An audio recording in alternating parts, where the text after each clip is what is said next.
All right, we're going to take a look at your 360 and the changes that you implemented and what final adjustments we really want to be making here.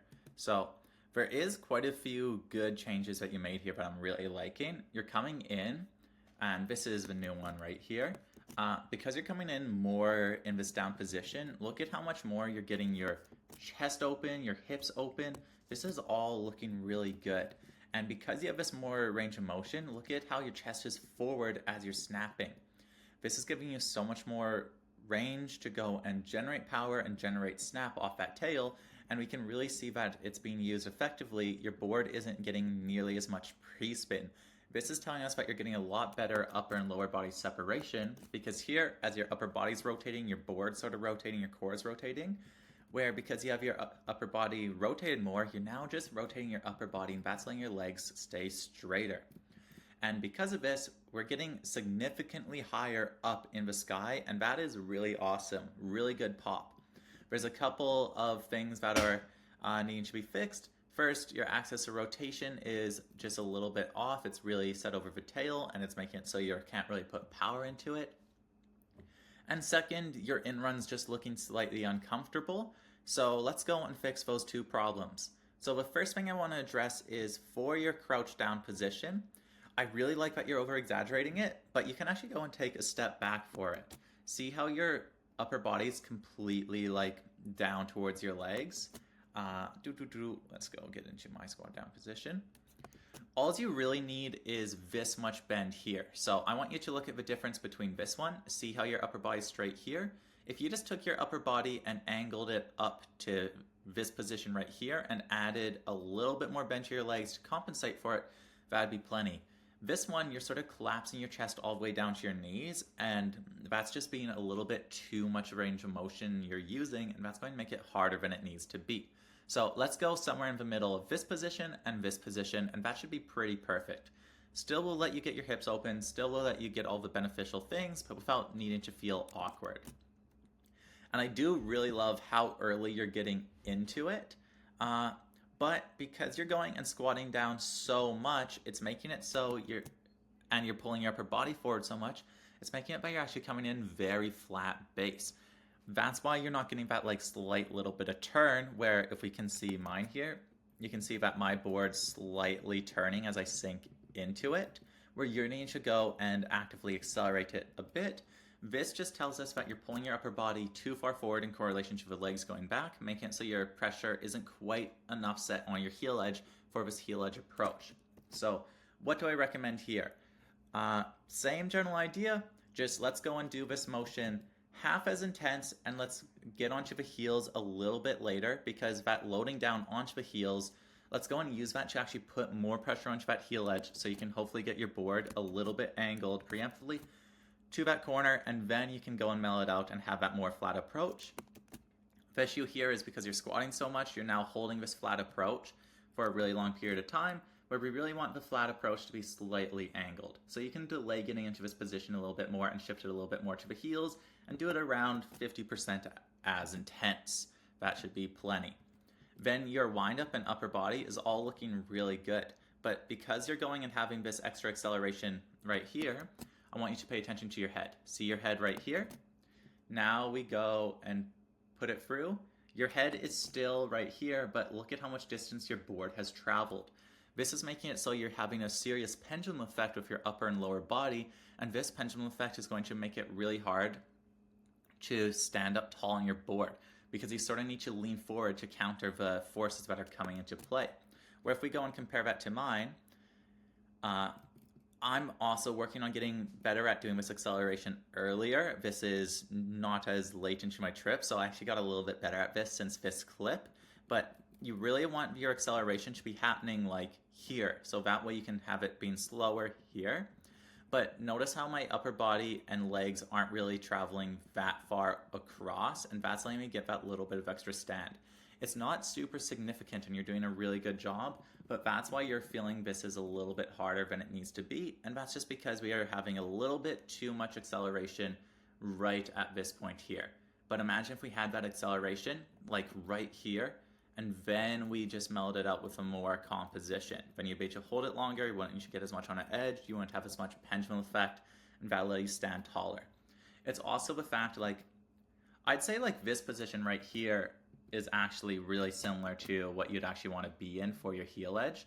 Maybe still a little more hips back and chest a little bit higher up. You seem to just be hinging at the waist a little bit.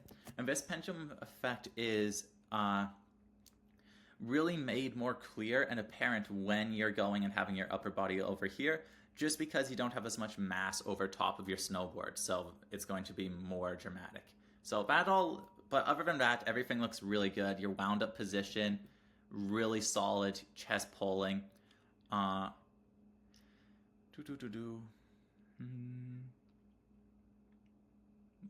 Let's see. Yeah, I honestly think that if you take a more mellow in run, you don't really need to worry about this. You might be pulling with your back arm a little bit too much. See how it's sort of like dropping in forward? This could be causing you to go and sort of concave in towards the side. Not a serious thing, but you might want to think about just taking this hand and having it more like out here, pushing forward, instead of trying to wrap it around your body. But if it feels comfortable, stick with it. That's just like, if you feel uncomfortable with your wind up, you're doing a little bit too much. We don't want to feel uncomfortable with our arm positioning. And then snap timing.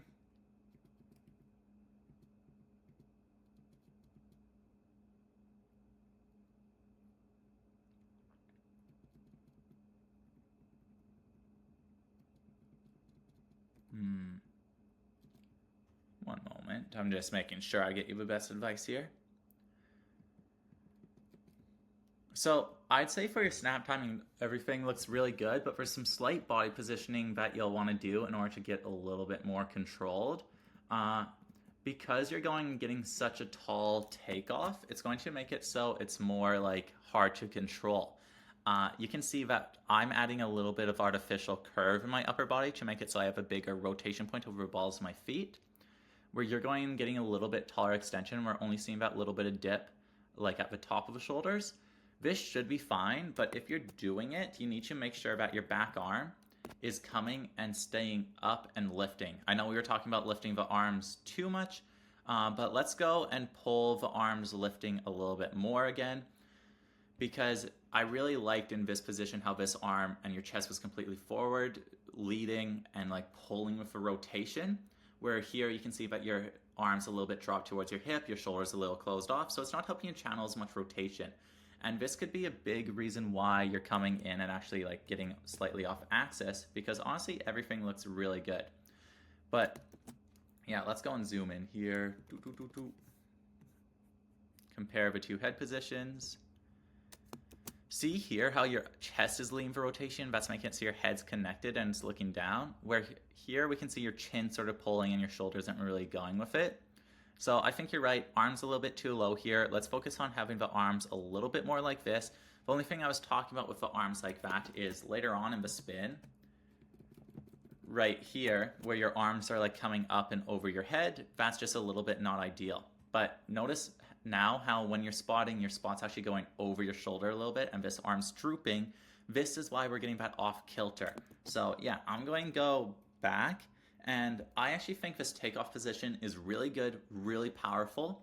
The only thing that you need to do is make sure that your back arm's up and leading the rotation of this with your chest, with that back arm, so that will go and pull your axis on a cleaner path. Because right now the shoulder's just drooping a bit, your head's pulling a little bit, and you're spotting a little bit over the shoulder. Not actually over the shoulder, but this general idea of pulling the head into it instead of pulling the chest into it.